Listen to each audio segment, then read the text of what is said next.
3 years ago, and this will actually be my third like event, FounderCon. Well, it was Grow Your Business for God's Sake for the first year, but when I came to that conference 3 years ago, my life was already changing. It was in the works, but what happened there catapulted me to my next level. I always say there's levels in life, and you know, just to be able to witness what was there, the people that God put in my place, changed my life for the better. I haven't had a sip of alcohol since November 17th to 17th, which I'm coming up on my 6th year, which is pretty exciting for me. I think that with God in my life every single day, I can accomplish anything. So back to my marathon 19 weeks ago. Actually, it's 22 weeks now, but 22 weeks ago, I just said, you know what, I'm going to run a marathon. And everybody thought I was crazy. And what I mean by that is yes, I was 350 pounds. Am I a runner? No. I've never ran more than 5K in my life before this. It was something that people told me that I couldn't do. People told me that, why don't you start with a 10 mile before? Why don't you start with a half marathon? Why are you doing a full? It's a very, very hard accomplishment. And I said, well, I don't do anything half. I wanted to do a full marathon. That's what I put myself into, and that's what I drove myself to do. Just knowing I only had 19 weeks to train, from I say couch potato to marathon, was very difficult. I woke up 86 days at 4 in the morning. I ran before I even got to work. I don't know if there's any marathon runners in this room, but any runners know that it takes time. It's a lot of time. And I have 4 kids. I run a very large business now. I think we're going to approach the 10, or it'd be 8-figure market now here. The last 2 years in a row, we've hit 8 figures. We're thriving.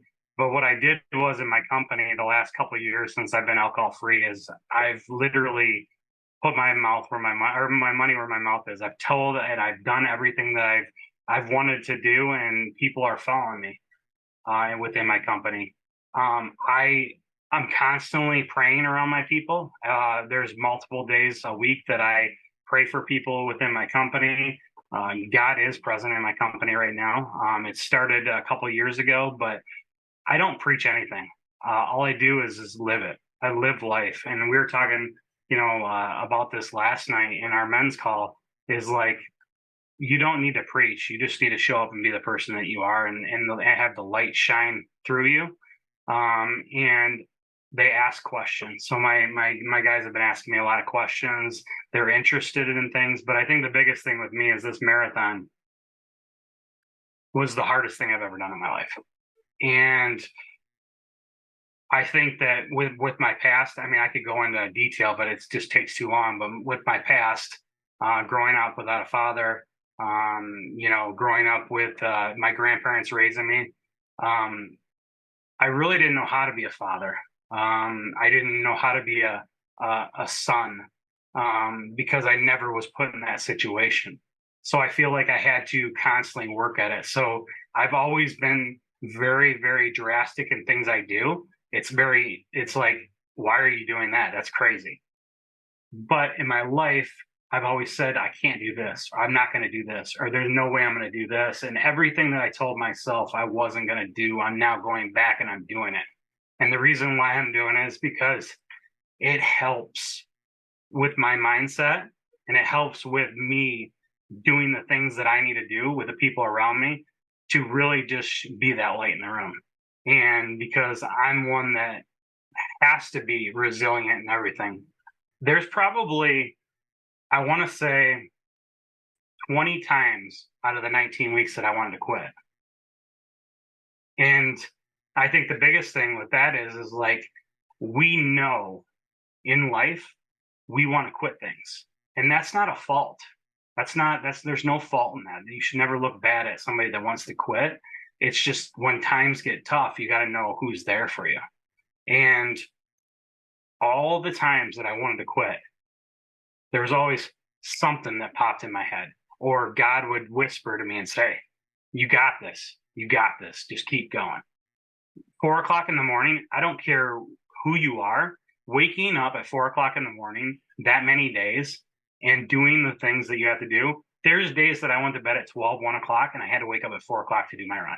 That's how dedicated I was. Well, when I hit that race, and this is the God moment, I didn't say this last night, but I trained with a playlist of church Christian music, and I put that through my playlist, and I think that that helped me with my training because I got to be in, I call it this trance.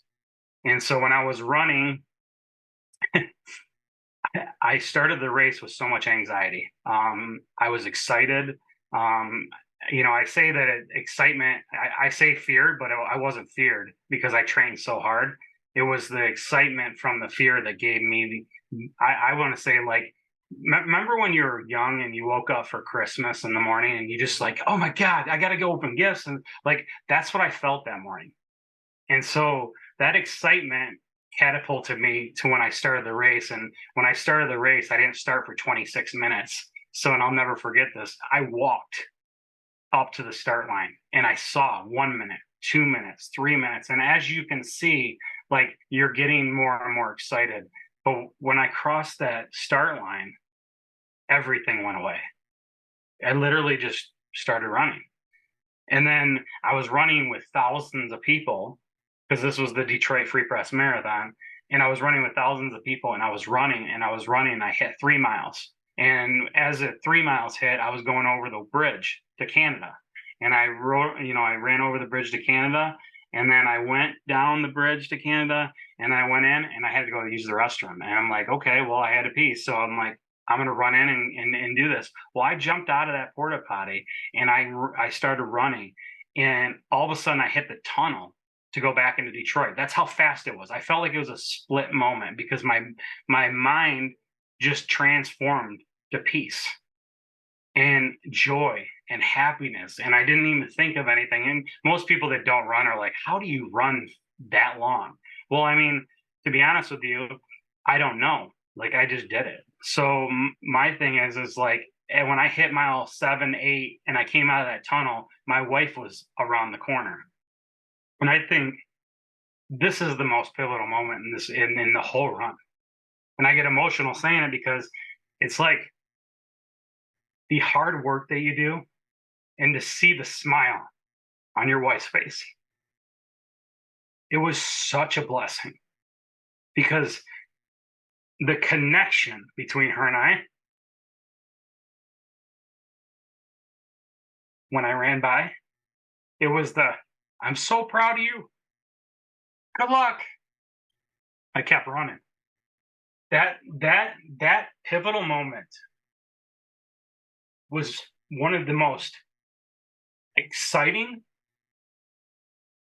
experiences of my life.